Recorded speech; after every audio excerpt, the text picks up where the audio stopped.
Silverman, Class, and Nickman talk about continuing bonds. We've learned as a society that when individuals die, that relationship ends.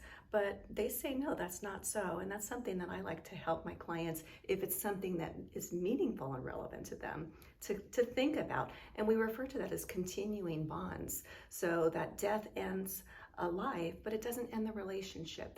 That relationship continues in a modified form. If you've ever experienced, a death of a loved one, and maybe you have some kind of an object, we call those transitional objects, and those are reminders of the deceased. And when you get that particular object, it makes you feel close to them. That relationship doesn't end, it continues in a modified form. There's part of this when we experience a loss, especially if it's a life, right, and it's related to a loved one or even a pet.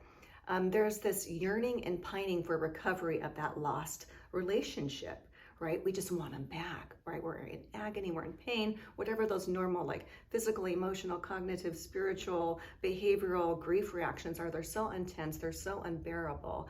And in our mind, connection with that loved one is what's going to help with that. In grief therapy and grief counseling and grief work, we can actually work through that process of helping them to understand that's part of the attachment bond that's been broken, which is why there's this intensity and that yearning and pining and that searching and wanting that recovery. For most individuals, those grief reactions subside, but for some, they, especially if there's any kind of premorbid, types of conditions, maybe they have a chronic comorbid health, mental health, or substance use, or other kind of trauma, then that grief can become complicated and become prolonged.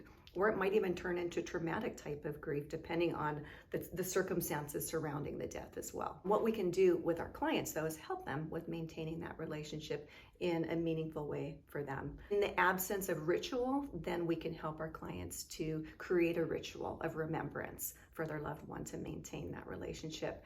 It's that third process and stage that many get stuck. Many can, in time, accept the loss and to experience and process the pain of it, right? But then that adjustment to the world without the deceased requires some introspection of looking at how to look at the attachment and to recognize that. I've found with working with clients that just releases and frees them, and then they can start to feel like, I'm ready to start reinvesting in myself. Now I know who I am, and I can start adjusting to the world without my loved one or whatever that loss is, and I can reinvest in myself, and then I can reinvest in others, family, community, and society.